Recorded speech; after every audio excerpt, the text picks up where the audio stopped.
किसान वाणी कार्यक्रम के प्रायोजक हैं कृषि एवं किसान कल्याण मंत्रालय, भारत सरकार। हर जोखिम से निकल कर फसल आए, सुरक्षित हो जाए।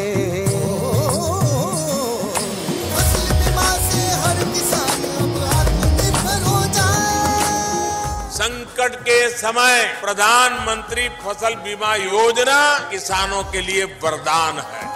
अब सूखा पड़े या बाढ़ आ जाए कोई डर नहीं, अब ओले पड़े या कीट पतंगे फसल खा जाए कोई फिक्र नहीं, क्योंकि हमने लिया है प्रधानमंत्री फसल बीमा। बुआई से फसल कटाई तक हर जोखिम का दावा, न्यूनतम प्रीमियम पर अधिकतम भुगतान का वादा। योजना से हर साल जुड़ रहे हैं 5 करोड़ से ज्यादा किसान। अब आपकी है बारी। नजदीकी कृषि कार्यालय, सहकारी समिति, बैंक शाखा, अधिकृत बीमा कंपनी या जन सेवा केंद्र में स्वेच्छा से करा सकते हैं पंजीकरण। फसल बीमा पोर्टल या फसल बीमा ऐप द्वारा भी कराया जा सकता है पंजीकरण। प्रधानमंत्री फसल बीमा योजना, आपकी फसलों का संपूर्ण सुरक्षा कवच। कृषि एवं किसान कल्याण मंत्रालय, भारत सरकार। वीरेंद्र भाई राम राम। विनोद भाई आपने भी और किसान वाणी कार्यक्रम सुनने वाले सारे बहन भाई हैं हमारी राम राम। विनोद भाई जी वीरेंद्र भाई, आप बात कर रहे थे कि भी एक दिन फल फ्रूट जो हैं वो बहुत ज़्यादा खाने चाहिए। जी जी, तो बिल्कुल सही कह रहे थे आप, सभी सहमत हैं, भाई भी सहमत होंगे। तो उसमें ये देखा जा है कि फल फ्रूट तो जब भी खाओगे जब समय समय पे मौसम के अनुकूल उनकी हम काश्त करेंगे। बिल्कुल तो सही कह रहे हो ऐसा ही एक जो बढ़िया फल माना जा है और बड़ा अच्छा फल माना जा है वो है पपीता। बिल्कुल सही कह रहे हो वीरेंद्र भाई, क्योंकि पपीता जो है तो गर्मी के मौसम में पेट की समस्या ज़्यादा आ जाए तो उसमें पपीता जो है वो बहुत बढ़िया रहा है, जो है पेट की समस्या खातर।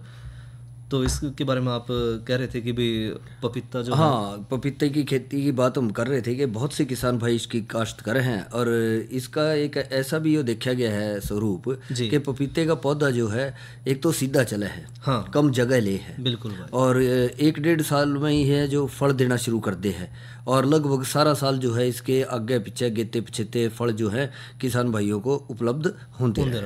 और पपीते के फल का जैसा आप कह रहे थे पेट की समस्याएं हैं या और कई बहुत सी औषधीय और पौष्टिक गुणों का भंडार माना जाता है। बिल्कुल भाई, और इसके बहुत से स्वादिष्ट और गुणकारी उत्पाद बना के भी अच्छा पैसा कमाया जा सके है जी। और एक और खासियत है विनोद भाई इसकी जी, वो यह है कि पपीते की काश्त जो है वो जी, दूसरे जो हमारे बाग हैं, जिस तरह आम के बाग हैं, अमरूद के बाग हैं, नींबू के हैं, बेर या दूसरे फलदार पौधे हैं, उनके बीच में जो खाली जगह है जी, उसके बीच में हम इसको लगा सके हैं। और ख़ास करके ये जो हम बात कर रहे थे आम के, अमरूद के, नींबू के, इनकी जो बढ़वार है वो थोड़ा धीमी है बजाय के पपीते के। तो जब तक और उनका जो कार्य अवधि भी लगा लें या उत्पादन क्षमता भी लगा लें वो थोड़ा देर में शुरू होगी और पपीते की जल्दी शुरू हो जाए। तो जब तक वो पौधे विकसित होंगे, अच्छी बढ़वार करेंगे, तब तक पपीते का जो फल है आना शुरू हो जाएगा और साथ साथ जो उसकी समय अवधि है 2-4 साल की, 4-1 साल तक वो जो है फिर उसकी जगह दूसरे ले लेंगे। तो इस तरह अदल बदल भी हम कर सके हैं। तो एक अच्छा फल माना जाए है और अच्छी तरह से उसकी खेती जो है किसान भाई कर सके हैं। घरों में भी आमतौर पर देखा गया है कि एक दो पौधा लगा ले हैं। बिल्कुल भाई, तो इसीलिए बहुत जरूरी है कि पपीते के बागों की सही देखभाल करी जाए और रोगों से भी इसका बचाव करें। जब हम रोगों की बात कर रहे हैं विनोद भाई तो आप जिक्र कर रहे थे एक बार कि भाई आर्द्र गलन या डंपिंग ऑफ जैसे कहते हैं, हाँ, इसका असर काफ़ी देखा जा है। बिल्कुल वीरेंद्र भाई, आपने सही कहा कि जो आर्द्र गलन की जो समस्या है एक फफूंद की जो है समस्या है और बड़ी व्यापक रूप है, यानी कि बड़ी तेजी से बीमारी फैले भी है। खासकर जो पपीते की पनीरी है उसमें यह समस्या ज़्यादा हो जाए, जिस तरह पौधा का जो अंकुरण है वो कम हो है और बाद में जो पौधा है वो मर जाए जी। और रोग के लक्षण पौधे के तने और ज़मीन में जो है, ज़मीन जब थोड़ा सा ऊपर है वो दिखाई देना शुरू हो जाए, तना जो है वो पानी नुमा बन जाए जी और फिर सिकुड़ना शुरू हो जाए और बाद में पूरा पौधा जो है ख़त्म हो जाए। खासकर जो मिट्टी जनित जो होने के कारण जो है बहुत से फफूंद जो है मिट्टी में ही मौजूद रहे हैं और जब भी इन कोई सही तापमान मिला है, सही नमी मिल जाए तो ये रोग बड़े तेजी से फैल रहा है। ये आपने बिल्कुल सही कहा कि शुरुआती दौर में इसका ध्यान रखें और ख़ास करके इन दिनों में कई बार देखा जाए कि कुछ किसान भाई उसकी पौध तैयार करने लग रहे हैं, कुछ ने कर ली है और कुछ जो है तैयारी कर रहे हैं कि अगले महीने जो इनकी रोपाई भी खेत में कर देंगे। तो ऐसा उनकी देखभाल करना इन दिनों में ध्यान रखना बहुत ज़्यादा ज़रूरी हो जाएगा। और इसके लिए फिर किन किन बातों का ध्यान रख सके हैं विनोद भाई? वीरेंद्र भाई, अगर आर्द्र गलन समस्या था किसान भाइयों ने जो पपीते की फसल है उसका बचाव करना है तो एक तो रोग रोधी किस्म उनका चयन जरूर करें जी। साथ में जो पनीरी है वो हमेशा उठी हुई क्यारियों में तैयार करें हाँ, जिससे पानी निकासी की व्यवस्था उसमें हो जाए, ज़्यादा पानी उसके अंदर खड़े ना हो, या सिंचाई दी गई या ऊपर से बरसात होगी तो जल्दी से जल्दी पानी जो है बाहर निकाल दे। बिल्कुल सही वीरेंद्र भाई आप कह रहे हो। और साथ में बिजाई से पहला जो है बीजों की बावस्टीन या जो कैप्टान फफूंदनाशक है उसकी 2:5 ग्राम प्रति किलो बीज के हिसाब से जो है उसका सूखा उपचार जरूर कर लें।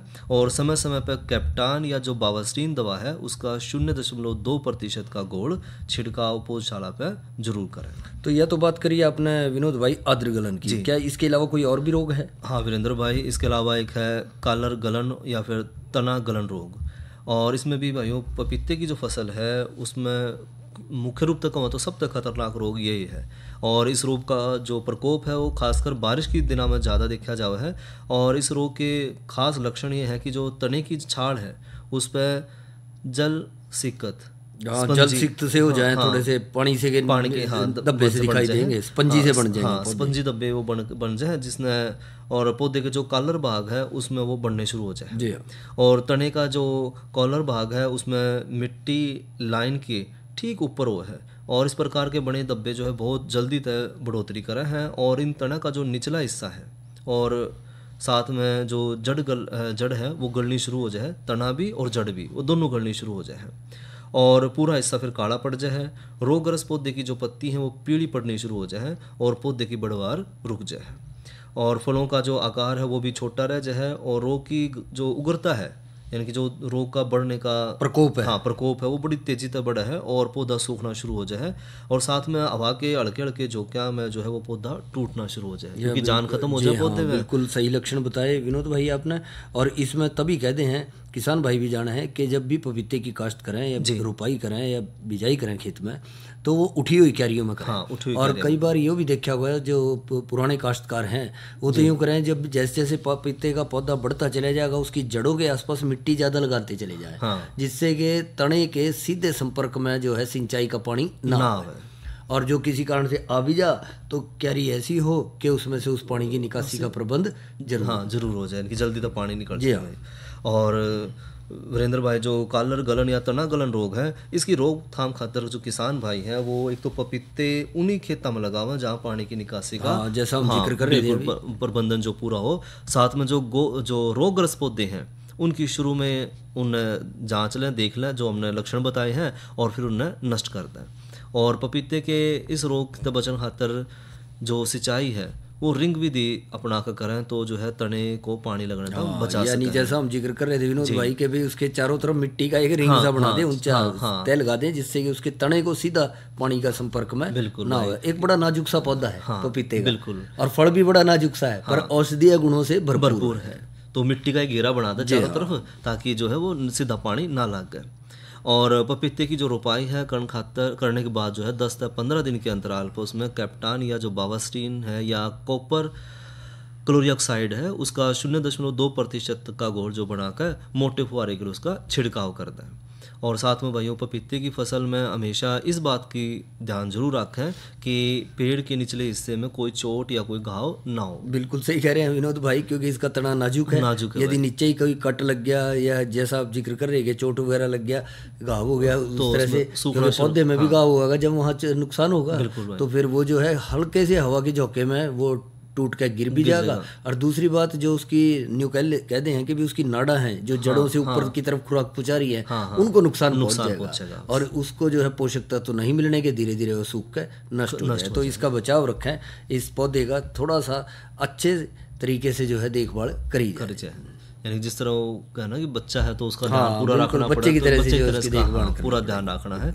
और वीरेंद्र भाई इसके अलावा इसमें एक समस्या और आवा है, वह है काले धब्बे का रोग। जी हाँ, इसने एंथ्रेक्नोज भी कहते हैं। और ये रोग पपीते की फसल में उसका जब भंडारण हम करें हैं उस समय फसल ने या जो पपीता उसने ज़्यादा नुकसान पहुंचा है, यानी तुड़ाई के बाद जब हम उसको भंडारित कर रहे हैं उस दौरान भी इसके ऊपर असर देखा जाओ है। और रोग के प्रकोप से फल किसी भी अवस्था में प्रभावित हो सका है और फलों पर ये जो है जल सिकत धब्बे जो है अंदर की तरफ धसे हुए दिखाई देने शुरू हो जाए और बाद में इन धब्बों के ऊपर जो है कवक या जो गुलाबी रंग के बिंदु हैं वो साफ दिखाई पड़ने शुरू हो जाए। और कई बार विनोद भाई उन्हीं धब्बों पे जो आप जिक्र करें उन पर सफ़ेद रंग की हल्के गुलाबी रंग की फफूंद सी भी जमनी शुरू हो जाए। हाँ बिल्कुल सही कह रहे हो, वो फफूंद दिखनी शुरू हो जाए इसमें। जबकि ये जो धब्बे हैं इनके नीचे वाला जो गुद्दा है वो नरम और पानीनुमा बन जाए जो पूरे फल में फिर उसने गड़ाना शुरू करता है और पौधे की जो पत्ती हैं उस पर छोटे छोटे बिना कोई आकार के बेतरकीब से के जो है वो आकार के जो धब्बे बनने शुरू हो जाए और आसपास में मिलकर पूरी तरह पत्ती पे फैल जाए और रोगग्रस्त पौधा जो है वो पत्ते किनारों तक जो है सड़ना शुरू हो जाए। और अगर नमी ज़्यादा हो, तापमान सही ना हो तो रोग जो है तेजी तक बढ़ा, यानी कि तापमान ज़्यादा होगा तो ये रोग जो है बढ़ेगा। जैसे भी ये मौसम की प्रतिकूल परिस्थितियां हैं तो ऐसे से रोग भी तेजी से उसी अनुसार बढ़ने लग जाए जो उसमें। बिल्कुल, क्योंकि वीरेंद्र भाई जो फफूंद है या जो विषाणु है, जीवाणु है, उन्हें सही तापमान और सही नमी चाहिए, बस वो मिलते हो शुरुआती लक्षणों में इनकी रोकथाम में क्या किया जा सके? वीरेंद्र भाई इसकी रोकथाम खातर जो है एक तो जो रोग ग्रसित पौधे हैं, फल हैं, उन्हें शुरू में जो है नष्ट करता है, खत्म करता है और पौधे पर कैप्टान या डाइथेन M45 मैंकोजेब, हाँ मैंकोजेब जो है उसका 0.2% का घोल जो है छिड़काव 15 दिन के अंतराल पर जरूर करें। और इसके अलावा वीरेंद्र भाई एक समस्या और देखी जाओ है वह है सफ़ेद चूर्णी रोग। और इस रोग के लक्षण जो है पौधे की पत्तियों पर और फलों पर दिखाई दे हुए हैं और शुरू में तो छोटे छोटे गहरे रंग के धब्बे बने हैं और बाद में फिर वो सफ़ेद नुमा बन जाए, इसलिए इसने सफ़ेद चूर्णी रोग कहता है जी। और रोगग्रस्त जो पत्तियां हैं उसमें हरीमाहीन या जो है टेढ़ी मेढ़ी ओके वो गिरनी शुरू हो जाए। रोगग्रस्त जो फल है वो आकार में छोटा और जो है वो उसका जो आकार है वो भी टेढ़ा मेढ़ा हो जाए, विकृत सा हो जाए वो। और ये रोग जो है अधिक आर्द्रता है, जिस तरह नमी की हाँ नमी जो है वो 80 से 85% हो जाए और तापमान जो है वो 22 से 26 डिग्री सेंटीग्रेड तक चला जाए तो जो बीमारी जो है तेजी से फैले। ये अनुकूल तापमान है इस रोग को बढ़ाने में, यानी सफ़ेद चूर्णी रोग। तो किसान भाइयों ने भी ध्यान रखना पड़ेगा जब इस तरह का तापमान है या आर्द्रता ज़्यादा है तो इस सफ़ेद चूर्णी रोग के लक्षणों को पहचाने और इसकी रोकथाम समय पर करी जा सके। आगे आने वाले समय में तो नमी बढ़ेगी, बिल्कुल सही कह रहे हैं, जैसे जैसे मानसून आवेगा गर्मी से राहत मिलेगी। बिल्कुल। और किसान भाई जो है सफ़ेद चूर्णी रोग तो बचाव खातर रोग के लक्षण दिखाई देते ही फसल में प्रोपिकोनाजोल या फिर जो है सल्फेक्स का 0.25% का घोल बनाकर छिड़काव कर दें और साथ में उसको 10 से 15 दिन के बाद उसका दूसरा छिड़काव भी जरूर दोहरावें। और वीरेंद्र भाई इसके अलावा एक विषाणु रोग भी है जिसने मोजेक कहते हैं और इस रोग का प्रकोप वैसे तो सभी उम्र के जो पौधे हैं उनमें देखा जावा है, लेकिन इसका ज़्यादा प्रकोप है छोटी उम्र के पौधों पे। जो हम करे थे पनीरी का जो समय है, इस समय जो है वो रोग तेजी से बढ़ा है और शुरू में तो विषाणु रोग नई पत्तियों ने प्रभावित करा है, उन पर असर दिखावा है और उसके बाद जो है पत्तियों का आकार छोटा होना शुरू हो जाए और पत्तियों पर जो मोजेक के लक्षण है वो दिखाई देने शुरू हो जाए। साथ में जो पत्ती के पूरा हिस्सा है उसने आराम तक उसने कवर करना है सारे ने और पीले हरे रंग के पटल पर जो है फफूंदी नुमा हरे जो उत्तक हैं या तत्व हैं वो दिखाई देने शुरू हो जाए और माहू कीट द्वारा ये रोग एक पौधे तक दूसरे पौधे तक फैलाया जावा है। रोगग्रस्त होने के बाद जो पौधे हैं वो बोने रह जाए, उनकी बढ़वार कम हो जाए और जो फल है वो लंबे और छोटे, इनकी कोई आकार नहीं है, कोई छोटा हो गया कोई बड़ा हो गया, वो बदलाव आ जाए पौधे फल में। और अधिक तापमान होने पर जो है विषाणु की जो सक्रियता है उसकी जो क्रियाशीलता है वो घट जाए अगर तापमान बहुत ज़्यादा हो जाए तो। पपीते का एक और रोग है पत्ती मोड़ रोग, पत्ती मोड़न रोग। हाँ ठीक कह रहे हैं, इसने मरोड़िया भी कहते हैं, गुच्छा सा बन जाए पत्तियां का, उसमें देखा जा रहा है। और इस रोग की जो पत्ती है वह जो है छोटी और वो झुर्रीदार सी बन जाए और इस रोग के कारण जो है वो पौधा या जो पत्ती है वो सिकुड़नी शुरू हो जाए और नीचे की तरफ झुकने लग जाएगा, पीला पड़ जाएगा, गुच्छा सा बन जाएगा, पत्ते मोटे से हो जाएंगे, बड़ा बेतरकीब सा हो जाए। और ये ऐसे लक्षण ना विनोद भाई कई बार जो तो हमारी टमाटर की फसल है उसके ऊपर भी ये देखे गए जो कि विषाणु रोग माना जाए, एक विषाणु के जरिए फैले है ज़्यादातर। और वीरेंद्र भाई इसकी रोकथाम खातर तो विषाणु रोग से जो ग्रसित पौधे हैं उसने खेत तुरंत बाहर निकाल दें, उन्हें नष्ट कर दें और स्वस्थ पौधों में ताकि रोग ना फैले। साथ में कपास और भिंडी की फसल के नज़दीक पपीते की जो काश, ये आपने बिल्कुल सही किया क्योंकि ये मरोड़िया जो है भिंडी और कपास के पौधों खासकर भिंडी पे जो है काफ़ी ज़्यादा असर दिखाई दे है, तो इस तरह इसका बचाव करें। और रोग के आक्रमण से पहले जो है भाइयों जो सफ़ेद मक्खी है या जो माहू की रोकथाम खातर मेलाथियान 50 cc ताकत की दवाई 100 हाँ, मिली यानी कि सफ़ेद मक्खी और माहू की चेपे की रोकथाम कर रहे हैं, तो कुदरती तौर पे इसका भी रोकथाम उसमें हो सके है, जो मरोड़िए वगैरह का असर दिखा जा रहा है साथ साथ।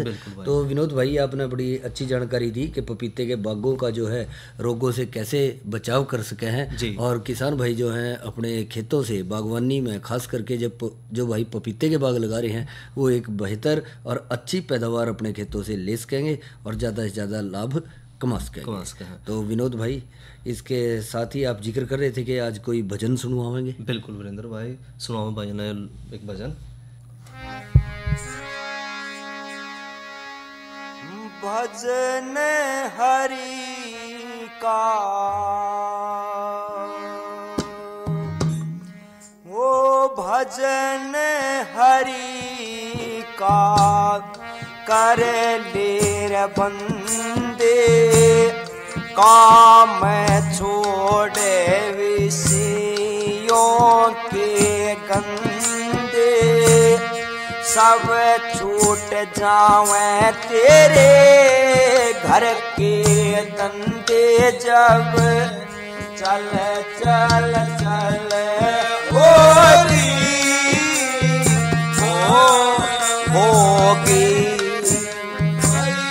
भजन हरि का कर ले बंदे, काम छोड़े विषयों के गंदे, सब छूट जाए तेरे घर के रतनदे, जब चल चल चल होगी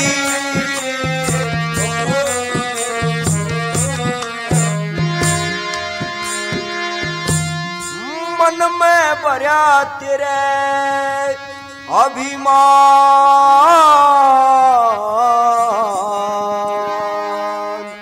हो गया माया में गलतान, हो गया माया में गलतान, वो जिस दिन तेरे जिस दिन तेरे वो प्राण छूट जा, मैल मकान दुकान छूट जा, राग रंग सूरे तान छूट जाना, पल पल पल होगी रे भजन हरि का कर ले बंदे, काम छोड़े विषयों के गंदे, सब छूट जाएंगे तेरे घर के रतनदे, जब चल चल चल होगी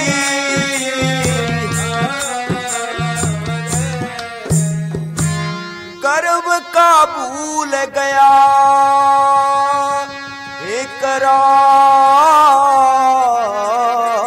इकरार, तेरे पे होया मैं का भूत सवार, तेरे पे होया मैं का भूत सवार, वो यार एक दिन यार एक दिन जाना रे होगा, फिर पाछे पछताना होगा, जंगल बीच ठिकाना होगा ना, कल कल कल होगी रे वो भजन हरि का कर ले बंदे, काम छोड़े विषयों के गंदे, सब छूट जाएंगे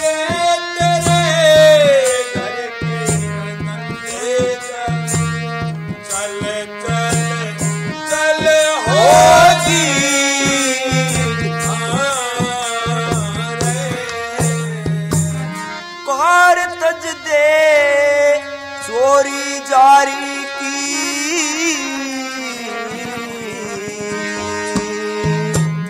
खूब ले हवा दुनियादारी की खूब ले हवा दुनियादारी की अहंकारी बन्या अहंकारी बन्या फिरे रे जोर ते सबने लखावे कड़वे त्योर ते तेरी नारी किसे रे और ते रल रल रल होगी हो रे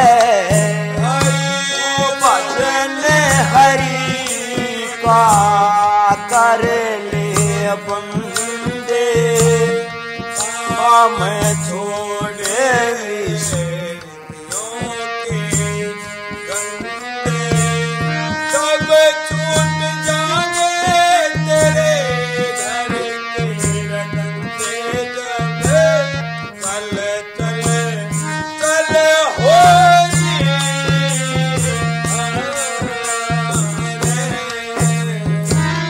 साधु राम करे ख्याल हरि का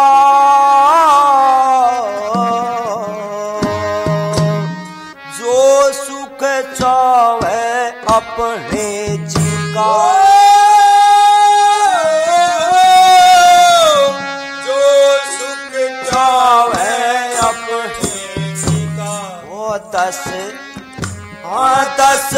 इंद्री का वो 10 इंद्री का निग्रह करना सतगुरु जी की ले सरना आखिर एक दिन होगा मरना ना टल टल टल होगी हो रे भजन हरि का कर ले बंदे काम छोड़ विषयों के गंदे और सब छूट जागे तेरे घर के धंधे जब चल चल चल होगी हो रे।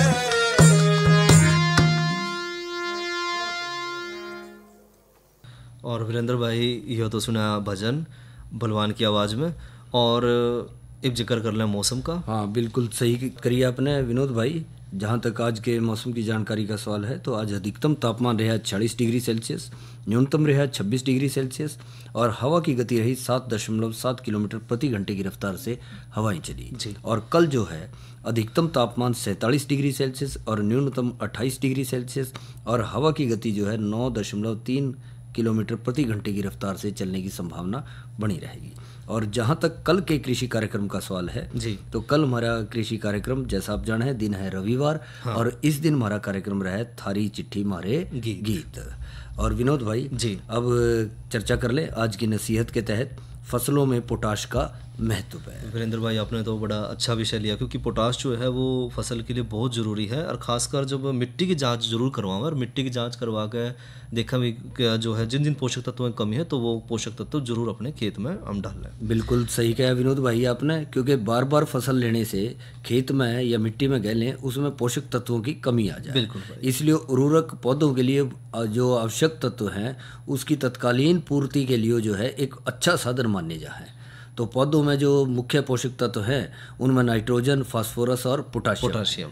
पर बात यह देखी जाए विनोद भाई कि ज़्यादातर किसान भाइयों का जोर जो है वो दो पर है। हाँ। नाइट्रोजन और फास्फोरस पे, जबकि पोटाशियम यानी कि पोटाश के रूप में जो मिला है उसका भी बहुत ज़्यादा जो है उपयोगिता है फसल के लिए और उसकी गुणवत्ता को सुधारेगा।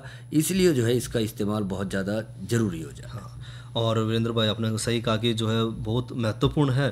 तो पोटाश एक तो फसलों में जो है बढ़ोतरी खातर एक जो पोषक तत्व है उनकी क्षमता बढ़ावा है, साथ में ये पौधे की जो जड़ है उसमें जान लेकर आवा है ताकि जो फसल है वो जड़ से ना उखड़े, उसने बचाने खातर जिस तरह हवा चली तो फसल ना गिरे। साथ में पोटाश के प्रयोग तय फसलों में प्रोटीन के निर्माण की जो दर है वह भी बढ़े है, और पोटाशियम 60 से अधिक जो मित्र कीट हैं उन्हें क्रियाशील करता है और जो है फसल की बढ़ोतरी फिर तेजी तो हुआ है। साथ में फसलों में विटामिन सी की मात्रा ने भी पोटाश बढ़ावा है। हाँ, इसका तो बहुत बढ़िया आपने फायदा बताया कि फसलों में जो है पोटाश विटामिन सी की मात्रा को बढ़ाएगा, जिसका के शारीरिक स्वास्थ्य के लिए भी बिल्कुल बहुत ज़्यादा महत्व फायदा है। हाँ, और साथ में फसलों में नाइट्रोजन है, फास्फोरस है, जिंक है, उनकी उपयोग करने की क्षमता ने भी बढ़ावा है। यानी कि एक तरह तक हुआ कि जो भी चीज़ है उनने चाहे पानी है चाहे उर्वरक है उन सब ने जब्त करने की ताकत ने बढ़ा, दूसरे जो हम उर्वरक प्रयोग कर रहे हैं उनकी क्रियाशीलता को भी ये बढ़ा देगा। और साथ में जो फसलों में सूखा है, पाड़ा है, इस तरह की जो समस्या है तो उससे भी बचाव में वो फसल में मदद करे, यानी कि एक तरह से टोनिक का काम करे, ताकत दे हुआ फसल ने कि वो पाड़े तभी रोग प्रतिरोधक क्षमता जो है वो बढ़ा देगा। और साथ में फसल जो उत्पादन है उसकी गुणवत्ता बढ़ेगी और आने वाली जो फसल है उसमें भी बढ़ोतरी होगी।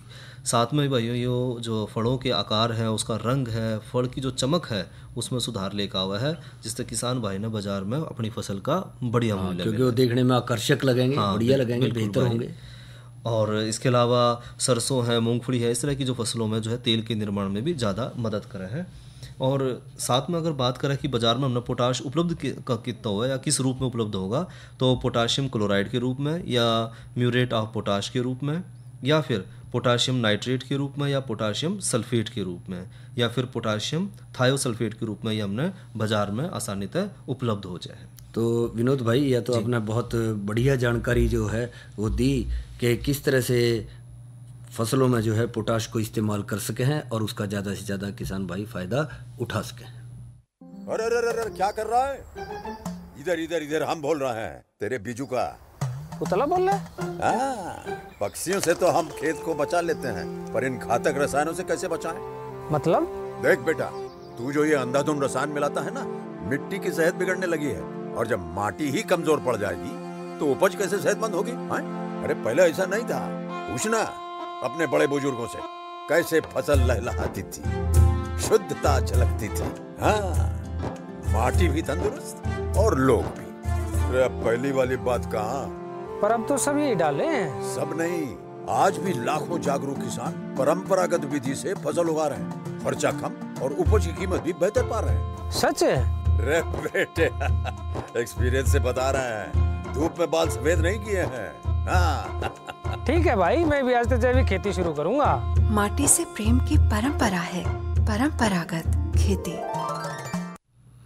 और विनोद भाई, इस कार्यक्रम के प्रायोजक थे कृषि एवं किसान कल्याण मंत्रालय, भारत सरकार। और इसी के साथ हमारे आज के किसान वाणी कार्यक्रम का समय समाप्त हुआ। तो वीरेंद्र भाई और विनोद भाई की सब भाइयों ने राम राम।